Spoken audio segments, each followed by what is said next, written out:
Last lecture में यार अपन ने कुछ बेसिक सीखा इलेक्ट्रोलाइसिस का कि इलेक्ट्रोलाइसिस फेनोमेना किस तरह से काम करता है।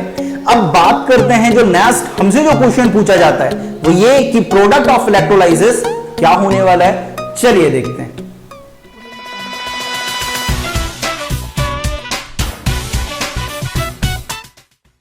अपन बेसिक सीख चुके हैं इलेक्ट्रोलाइसिस का कि इलेक्ट्रोलाइसिस का बेसिक क्या होता है, किस तरह का हमारा फेनोमेना चलने वाला है और कौन कौन से ऐसे फैक्टर्स हैं जो हमारे प्रोडक्ट ऑफ इलेक्ट्रोलाइसिस को अफेक्ट करने वाले हैं। तो दो फैक्टर अपन देख चुके थे। पहला फैक्टर था नेचर ऑफ इलेक्ट्रोड, जिसमें दो टाइप के electrode, attackable electrode and inert electrode. अब कॉन्सेंट्रेशन ऑफ आयन, पहला कैटायन और एनायन, कि अगर आपके पास एक से ज्यादा कैटायन है या एक से ज्यादा एनायन है तो उनके बीच में क्या होने वाला है, कंपटीशन होने वाला है, क्योंकि आपके पास सिर्फ एक कैटायन इलेक्ट्रोलाइज हो सकता है, एक एनायन इलेक्ट्रोलाइसिस हो सकता है। लेकिन अब कंपटीशन है तो कंपटीशन में वो पास होगा जिस कैटायन का रिडक्शन पोटेंशियल क्या होगा, ज्यादा होगा, और वो एनायन पहले डिस्चार्ज होगा, उसका इलेक्ट्रोलाइसिस पहले होगा, जिसका ऑक्सीडेशन पोटेंशियल क्या होगा, ज्यादा होगा। ये सारी बातें जो हैं वो अपन लास्ट लेक्चर से सीख चुके हैं। अब आगे बढ़ते हैं। अब जो नेक्स्ट है हमारे पास वो है प्रोडक्ट ऑफ इलेक्ट्रोलाइसिस अपन किस तरह से निकालने वाले हैं। एक बात मैं आपको पहले बता देता हूं कि जो लॉ ऑफ इलेक्ट्रोलाइसिस है that is Faraday first law of electrolysis and Faraday second law of electrolysis, ये हमारे सिलेबस का पार्ट नहीं है 2021 बोर्ड्स के लिए, ठीक है। अब यहां से रिलेटेड हमारे पास कोई क्वेश्चन फ्रेम नहीं होने वाला है। अब जो क्वेश्चन फ्रेम होगा वो बचे हुए फैक्टर से हमारे पास फॉर्म होगा इलेक्ट्रोलाइसिस में। अब सबसे पहले जो अपन इलेक्ट्रोलाइसिस में सीख रहे हैं वो है हमारे पास electrolysis with the help of inert electrode. Inert electrode की मदद से अपन इलेक्ट्रोलाइसिस करना सीख रहे हैं। इनर्ट इलेक्ट्रोड का मतलब क्या है, ऐसे इलेक्ट्रोड जो इलेक्ट्रोलाइसिस फेनोमेना में पार्टिसिपेट नहीं करेंगी, ठीक है। Electrolysis with the help of inert electrode में सबसे पहला एग्जांपल हम ले रहे हैं इलेक्ट्रोलाइसिस ऑफ मोल्टन NaCl। याद रखना है मोल्टन NaCl अपन पहले भी बात कर चुके हैं कि मोल्टन का मतलब क्या होता है। मोल्टन का मतलब यह है कि NaCl को जब तक गर्म करा कि जब तक वो लिक्विड स्टेट में नहीं आ गया, उस स्टेट को आपने क्या बोला, मोल्टन। नॉर्मल सी बात है, अगर आपको सर्किट कंप्लीट करना है तो आपको मोल्टन लेना पड़ेगा या एक्वस सॉल्यूशन लेना पड़ेगा इलेक्ट्रोलाइट का। यहां पर आप मोल्टन NaCl ले रहे हो। अब कुछ स्टेप्स होंगी जिन्हें हम फॉलो करेंगे और जो प्रोडक्ट ऑफ इलेक्ट्रोलाइसिस है उसे अपन निकालने की कोशिश करेंगे। तो सबसे पहला, जब भी आपको कुछ दिया जाए कि भाई इसका इलेक्ट्रोलाइसिस करो, उसका इलेक्ट्रोलाइसिस करो, तो सबसे पहले आप ये देखो कि आपके पास कौन कौन सी स्पीसीज है। स्पीसीज का मतलब ये है कि कौन कैटायन है आपके पास, कौन सा एनायन है जिसका आप इलेक्ट्रोलाइसिस करने वाले हो। तो मोल्टन NaCl की बात करें तो मोल्टन मतलब सब पिघला हुआ है भाई, एक Na पॉजिटिव होगा और एक Cl नेगेटिव होगा। तो स्पीसीज की बात करें तो स्पीसीज आपके पास क्या आने वाली है, सिर्फ दो आने वाली हैं। एक आपके पास Na पॉजिटिव और दूसरा क्या आने वाला है, Cl नेगेटिव। अब जो दूसरा फैक्टर था ना हमारे पास जो प्रोडक्ट ऑफ इलेक्ट्रोलाइसिस को अफेक्ट कर रहा था, वो यहां पर काम ही नहीं करेगा, क्योंकि कंपटीशन तब होगा जब एक से ज्यादा क्या हो, कैंडिडेट हो, ठीक है। लेकिन यहां पर एक से ज्यादा स्पीसीज है ही नहीं, कैटायन भी एक है, एनायन भी एक है भाई। अब कंपटीशन की कोई गुंजाइश रही नहीं है। अब आपके पास कैथोड पर कौन जाएगा,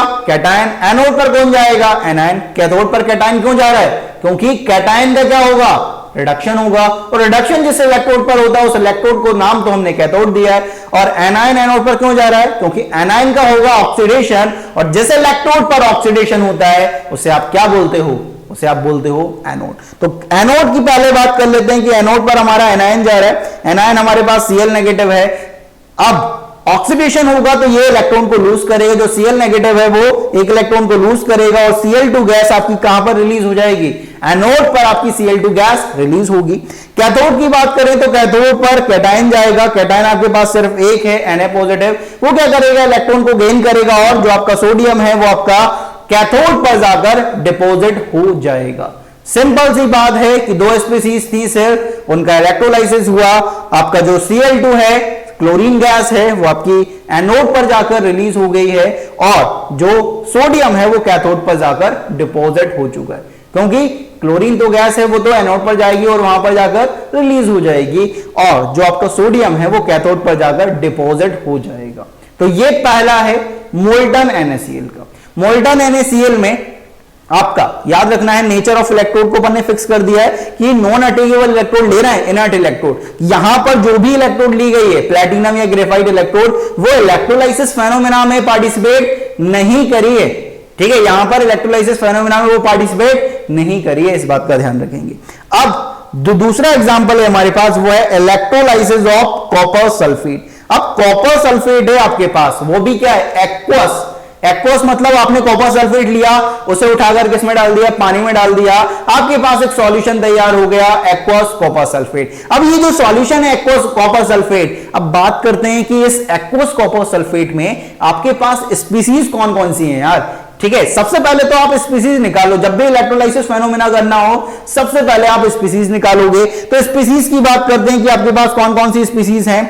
कॉपर है, कॉपर +2 में होगा, कॉपर सल्फेट में, सल्फेट होगा SO4 -2 में। एक्वस है यार, एक्वस मतलब वाटर है, और वाटर में दो स्पीसीज होंगी, एक कैटायन एक एनायन। कैटायन आपके पास H पॉजिटिव और एनायन क्या, OH नेगेटिव। अब यहां पर देख रहे हो आपके पास टोटल कितनी स्पीसीज आ रही हैं, टोटल 4 स्पीसीज आ रही हैं, जिसमें 2 कैटायन है 2 एनायन है। कैटायन कौन कौन से हैं, कॉपर +2 H पॉजिटिव, एनायन कौन कौन से हैं, सल्फेट और OH नेगेटिव। अब बात करते हैं कि कैथोड पर कौन जाएगा और एनोड पर कौन जाएगा।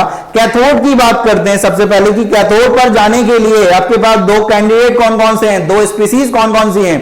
तो यहां पर आपके पास जब स्पीसीज की देखोगे तो स्पीसीज आपके पास आने वाली हैं कॉपर +2 और H पॉजिटिव, क्योंकि कैटायन ही कैथोड पर जाता है, ये कंफर्म बात है।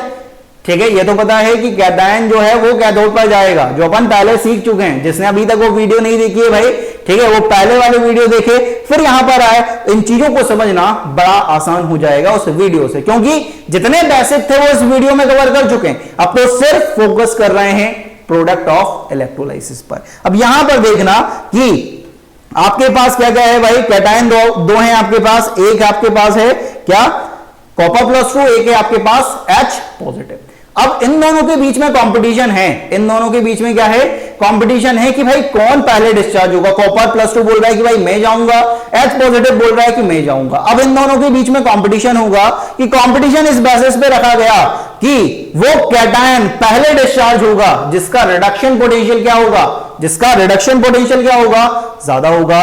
अब रिडक्शन पोटेंशियल देखना है, इलेक्ट्रोकेमिकल सीरीज जो अपन ने नेक्स्ट लेक्चर प्रीवियस लेक्चर में अपन पहले पढ़ चुके हैं, इलेक्ट्रोकेमिकल सीरीज जिसमें एलिमेंट को अपन ने अरेंज किया हुआ है in increasing order of reduction potential. उस सीरीज पर जाएंगे, उस सीरीज में कॉपर और हाइड्रोजन की पोजीशन देखेंगे, इंक्रीजिंग ऑर्डर है मतलब ऊपर से नीचे की तरफ मूव कर रहे हो, तो आपका रिडक्शन पोटेंशियल क्या हो रहा होगा, बढ़ रहा होगा।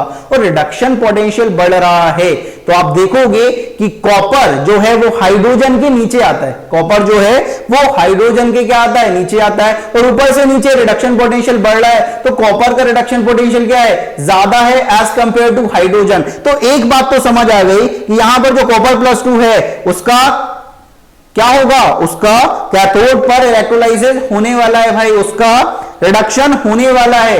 लेकिन जो H पॉजिटिव है उसका रिडक्शन नहीं होगा, क्योंकि कंपटीशन है यार। कंपटीशन में भाई एक हारता है एक जीतता है, ये कंफर्म बात है। अब यहां पर 2 कैंडिडेट थे आपके पास, एक कॉपर +2 और एक H पॉजिटिव। आपने किस बेसिस पर कंपटीशन कराया कि भाई जिसका रिडक्शन पोटेंशियल कम है, ठीक है, जिसका रिडक्शन पोटेंशियल ज्यादा है उसका इलेक्ट्रोलाइसिस हो जाएगा। तो अब देखा आपने कि कॉपर +2 का रिडक्शन पोटेंशियल ज्यादा है तो भाई उसका इलेक्ट्रोलाइसिस होगा। H पॉजिटिव का रिडक्शन पोटेंशियल कम है कॉपर के रेस्पेक्ट में, तो उसका इलेक्ट्रोलाइसिस यहां पर नहीं होने वाला है। तो यहां पर क्या होगा, जो आपका कॉपर +2 है वो इलेक्ट्रॉन को गेन करेगा और कॉपर सॉलिड में कन्वर्ट हो जाएगा। तो यहां पर आप देख रहे हो कि कॉपर +2 का क्या हो रहा है, कॉपर +2 का यहां पर रिडक्शन देखा जा रहा है, क्योंकि कैथोड पर तो रिडक्शन ही होता है भाई, ठीक है। तो कॉपर +2 का यहां पर रिडक्शन हो गया। अब एनोड पर बात करते हैं कि एनोड पर इलेक्ट्रोलाइज होने के लिए कौन कौन सी स्पीसीज हैं। तो यहां पर भी आपके पास 2 स्पीसीज आई हैं यार, एक है आपके पास सल्फेट और दूसरा है OH नेगेटिव। अब यहां पर भी कंपटीशन होगा कि भाई सल्फेट बोल रहा होगा कि मैं पहले जाऊं, OH नेगेटिव बोल रहा है मैं पहले जाऊं भाई। लेकिन आपको पता है कि जाएगा तो एक ही, क्योंकि कंपटीशन है, एक हारेगा और एक जीतने वाला है। अब इन दोनों में बात करते हैं कि कौन जीतेगा और कौन हारेगा, ठीक है। कंपटीशन इस बेसिस पे कराओगे आप कि वो एनायन पहले डिस्चार्ज होगा, उसका इलेक्ट्रोलाइसिस पहले होगा जिसका ऑक्सीडेशन पोटेंशियल क्या है, ज्यादा है। तो आप देखोगे, आपने एक सीरीज पढ़ी थी प्रीवियस लेक्चर आप जब देख रहे हो, ठीक है, इलेक्ट्रोलाइसिस का जो पहला लेक्चर था जिसमें आपने बेसिक क्लियर करे थे, तो वहां पर अपन ने एनायन के नीचे अपन ने एक सीरीज भी लिखी थी जिसमें अपन ने ऑक्सीडेशन पोटेंशियल ऑफ एनायन वहां पर लिखा था, जिसमें सल्फेट का सबसे कम था और आयोडाइड का सबसे ज्यादा था। उन दोनों के बीच में कौन एग्जिस्ट कर रहा था? OH negative. मतलब एक बात तो कंफर्म है, आपको अगर पूरी सीरीज भी याद नहीं है, सिर्फ आपको एक अंदाजे की जरूरत होती है मेरे दोस्त, ठीक है, सिर्फ आपको एक अंदाजा लगाना है कि प्रोडक्ट ऑफ इलेक्ट्रोलाइसिस में क्या होने वाला है। आपको, मैं ये नहीं बोलता आपको पूरी सीरीज याद होनी चाहिए, आपको सिर्फ ये पता होना चाहिए कि लास्ट में कौन आ रहा है, सबसे आगे कौन है और बीच में किसकी पोजीशन है, ठीक है। आपको सीरीज याद हो ये जरूरी नहीं है, सिर्फ प्रोडक्ट निकालना है तो बहुत आसान तरीके से आप निकाल सकते हो, ठीक है। तो सल्फेट सबसे लास्ट में था, आयोडाइड सबसे ज्यादा था, बीच में कौन होगा? OH negative. अगर OH नेगेटिव ज्यादा है, OH नेगेटिव बीच में आ रहा है, मतलब सल्फेट से ज्यादा है, तो सल्फेट से ज्यादा है तो ऑक्सीडेशन पोटेंशियल OH नेगेटिव का क्या होगा? ज्यादा होगा एज कंपेयर टू सल्फेट। तो एक बात तो साफ हो गई कि जो इलेक्ट्रोलाइसिस होने वाला है उसमें OH नेगेटिव का इलेक्ट्रोलाइसिस होगा और सल्फेट का इलेक्ट्रोलाइसिस नहीं होगा। तो यहां पर जो आपका OH नेगेटिव है वो क्या करेगा? O2 गैस रिलीज करेगा, खुद ऑक्सीडाइज हो जाएगा O2 में और H पॉजिटिव और इलेक्ट्रॉन को क्या करेगा? लूज करेगा। यहां पर ऑक्सीडेशन हो गया। अब ये कहानी को पूरी समझना, ठीक है, ये आपने फेनोमेना निकाला, बढ़िया बात है, ठीक है। अब इस पूरी कहानी को समझने की कोशिश करना कि एक्चुअल में हुआ क्या है आपके साथ, ठीक है। पूरी कहानी को समझेंगे यार। Electrolysis of aqueous copper sulphate, और इसका जो इलेक्ट्रोलाइसिस करवा रहे हो आप, वो किसकी मदद से करवा रहे हो? With the help of inert electrode. आपने प्लेटिनम इलेक्ट्रोड लिया, ग्रेफाइट इलेक्ट्रोड लिया, आपने एक व्हीकल लिया, 2 इलेक्ट्रोड ली प्लेटिनम की, और आपने एक वायर से थ्रू एक सर्किट में बैटरी से कनेक्ट कर दिया उसे, और नीचे आपने भर दिया एक्वस कॉपर सल्फेट। अब जैसे ही एक्वस कॉपर सल्फेट बना, आपके पास 4 species I, copper +2, SO4-2, H positive and OH negative. याद रखना है H पॉजिटिव और OH नेगेटिव कहां से आ रहे हैं? क्योंकि आपके पास एक्वस है, वाटर, ठीक है। अब कैथोड पर वो कैटायन जाएगा जिसका रिडक्शन पोटेंशियल ज्यादा है, एनोड पर वो एनायन जाएगा जिसका ऑक्सीडेशन पोटेंशियल ज्यादा है। तो कॉपर +2 और H पॉजिटिव में से कॉपर +2 चला गया और सल्फेट और OH नेगेटिव में से आपका OH नेगेटिव चला गया। सिर्फ आपको ये डिसाइड करना है, जैसे ही आप डिसाइड करोगे आपके पास प्रोडक्ट आ जाएगा, ये ध्यान रखना है, ठीक है। ये है कुछ इलेक्ट्रोलाइसिस के एग्जांपल। अब आपसे क्वेश्चन क्या पूछा जाएगा उसकी बात करते हैं यार। क्वेश्चन किस तरह से आएगा? क्वेश्चन देखो, क्वेश्चन है आपके पास यार कि right the product of electrolysis at cathode and anode for the following electrolyte with the help of inert electrode. आपको प्रोडक्ट बताना है कैथोड या एनोड पर, ठीक है। आप इलेक्ट्रोलाइसिस करवा रहे हो इन इलेक्ट्रोलाइट्स का with the help of inert electrode. Inert electrode की मदद से मतलब इलेक्ट्रोड पार्टिसिपेट नहीं करेंगे, इलेक्ट्रोड के बारे में सोचना नहीं है। अब आपके पास है मोल्टन PbR2। यार मोल्टन आए ना तो उसमें तो कुछ सोचने ही नहीं है, आपके पास सिर्फ 2 ही स्पीसीज होंगी जिनमें एक कैटायन होगा, एक एनायन होगा। मोल्टन PbR2 है। मोल्टन PbR2 का मतलब क्या है? आपके पास क्या है? Pb+2 है और Br नेगेटिव है, तो यहां पर कैटायन पर कैथोड चला जाएगा, कैथोड पर कैटायन चला जाएगा और एनोड पर एनायन चला जाएगा। तो कैथोड पर कौन जाएगा भाई? Pb डिपॉजिट हो जाएगा और जो एनोड है उस पर Br2 गैस है वो रिलीज हो जाएगी। ये तो बड़ा आसान है। अब मोल्टन दूसरा देके रखा हुआ है, कैल्शियम हाइड्राइड है। कैल्शियम हाइड्राइड में आपके पास Ca+2 है और H नेगेटिव है, ठीक है। अगर कैल्शियम हाइड्राइड है तो कैथोड पर कैटायन जाएगा, मतलब कैल्शियम जो है वो आपका कैथोड पर डिपॉजिट हो जाएगा और जो आपका H नेगेटिव है वो एनोड पर जाएगा और H2 गैस के फॉर्म में ये रिलीज हो जाएगा। अब बात आती है एक्वस AgNO3 की। क्या है? Aqueous AgNO3। एक्वस AgNO3 आपके पास कि एक्वस AgNO3 में आपके पास कौन कौन सी स्पीसीज, ये स्पीसीज निकालना बड़ा जरूरी है यार, क्योंकि जब स्पीसीज होंगे तो कंपटीशन होगा, कंपटीशन होगा तो इस पे डिसाइड होगा कि किसका इलेक्ट्रोलाइसिस होने वाला है और किसका नहीं होने वाला है। तो आपके पास एक्वस AgNO3 है, तो एक्वस AgNO3 में स्पीसीज कौन कौन सी हुई? स्पीसीज पहले हुई Ag पॉजिटिव, दूसरी हुई NO3-, एक्वस है H पॉजिटिव एंड OH-, तो 4 स्पीसीज हैं। अब कैटायन देखते हैं कि कैटायन कौन कौन से हैं। कैटायन है आपके पास Ag positive and H positive. अब इन दोनों में से आपको डिसाइड करना है, तो ये डिसाइड करना बड़ा आसान है। जिस कैटायन का रिडक्शन पोटेंशियल ज्यादा है उसका इलेक्ट्रोलाइसिस हो जाएगा।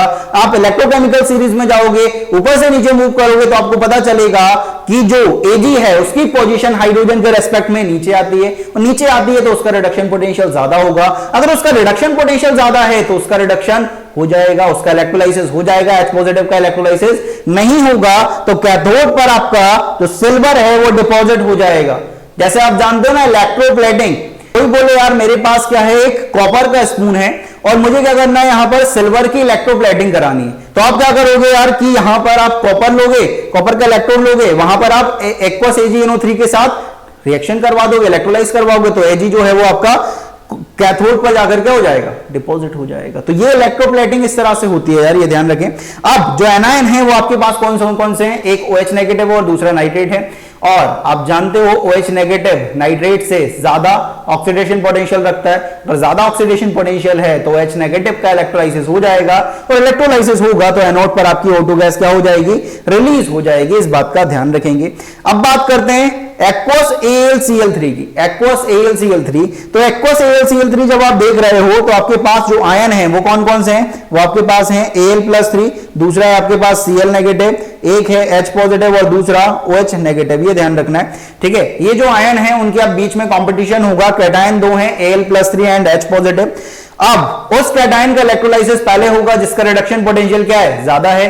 फिर क्या करेंगे, इलेक्ट्रोलाइसिस सीरीज में जाएंगे, ऊपर से नीचे देखेंगे, पोजीशन चेक करेंगे एल्युमिनियम और हाइड्रोजन की, तो आपको पता चलेगा कि हाइड्रोजन की जो पोजीशन है वो एल्युमिनियम से क्या है, नीचे है, और एल्युमिनियम से नीचे है। तो एक बात तो समझ आ गई कि जो हाइड्रोजन है उसका रिडक्शन पोटेंशियल ज्यादा है, और रिडक्शन पोटेंशियल ज्यादा है तो आपका Al+3 और H पॉजिटिव में से H पॉजिटिव का इलेक्ट्रोलाइसिस हो जाएगा, तो कैथोड पर आपका H2 गैस रिलीज हो जाएगा।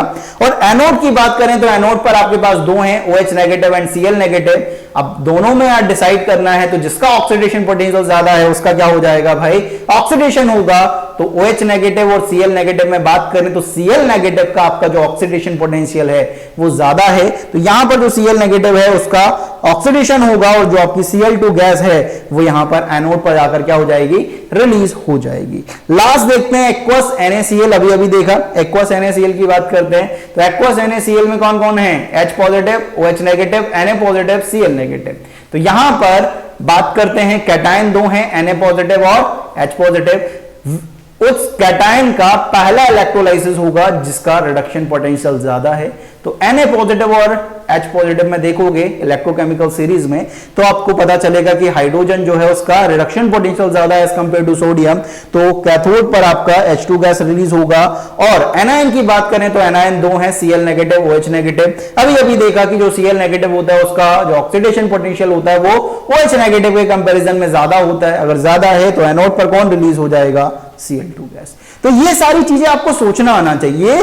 कब आएगा, जब आप प्रैक्टिस करोगे, ठीक है। इलेक्ट्रोलाइसिस की आपको प्रैक्टिस बहुत करनी पड़ेगी, आपको सोचना पड़ेगा, पेन से ज्यादा दिमाग चलाना पड़ेगा, ठीक है। क्योंकि आप ज्यादा पेन चलाओगे तो ज्यादा टाइम लगेगा और दिमाग चलाओगे तो कम टाइम लगने वाला है, ये ध्यान रखें, ठीक है। कोई बोल रहा है ना कि 10 से 15 सेकंड में इलेक्ट्रोलाइसिस का प्रोडक्ट कब निकलेगा, जब आप पेन से ज्यादा दिमाग चलाओगे। और दिमाग चलाने के लिए जो पुरानी चीजें हैं वो दिमाग में होनी चाहिए, क्योंकि उनके साथ आप खेल सकते हो, ठीक है। जो आपको चीजें पता नहीं है उनके साथ कैसे खेलोगे यार। खेलना है तो पुरानी चीजें, जो पुराने रूल्स हैं वो याद होना चाहिए, तो याद हैं तो उन्हें दिमाग में चलाओगे। और जैसे ही आपको पता चला कि किसका रिडक्शन पोटेंशियल ज्यादा है, किसका ऑक्सीडेशन पोटेंशियल ज्यादा है, तो मुश्किल से 5 सेकंड लगेगा आपको ये लिखने में कि कैथोड पर कौन आने वाला है और एनोड पर कौन डिपॉजिट होने वाला है। तो ये इलेक्ट्रोलाइसिस का पहला था जिसमें आपने इलेक्ट्रोलाइसिस करवाया with the help of inert electrode. आपकी अभी तक जो इलेक्ट्रोड थी वो इलेक्ट्रोलाइसिस में पार्टिसिपेट नहीं कर रही थी। अब जो सेकंड है हमारे पास वो है electrolysis with the help of attackable electrode. Attackable electrode की मदद से आप क्या कर रहे हो भाई, इलेक्ट्रोलाइसिस करवा रहे हो। अटेकेबल इलेक्ट्रोड याद रखना है, मतलब अब क्या होगा, ये जो इलेक्ट्रोड हैं वो भी पार्टिसिपेट करेंगे, लेकिन ये जो फेनोमेना है इलेक्ट्रोलाइसिस का with the help of attackable electrode, ये इससे बहुत कम क्वेश्चन देखे जाते हैं और एक ही एग्जांपल आपसे बार बार पूछा जाता है। उस एग्जांपल को ओपन कर रहे हैं। एग्जांपल है आपके पास electrolysis of aqueous copper sulphate with the help of copper electrode. Aqueous copper sulphate का इलेक्ट्रोलाइसिस करा रहे हो with the help of copper electrode. तो आपके पास स्पीसीज की बात कर लेते हैं कि स्पीसीज कौन कौन सी हैं। एक्वस कॉपर सल्फेट, मतलब कॉपर +2 है, SO4 -2 है। एक्वस की बात कर रहे हो तो H पॉजिटिव है, OH नेगेटिव है। और अब यहां पर जो कॉपर इलेक्ट्रोड है वो भी पार्टिसिपेट करेगा। तो अब यहां पर जो कॉपर है वो भी एक स्पीसीज की तरह काम करेगा, वो भी इलेक्ट्रोलाइसिस फेनोमेना में पार्टिसिपेट करने वाला है।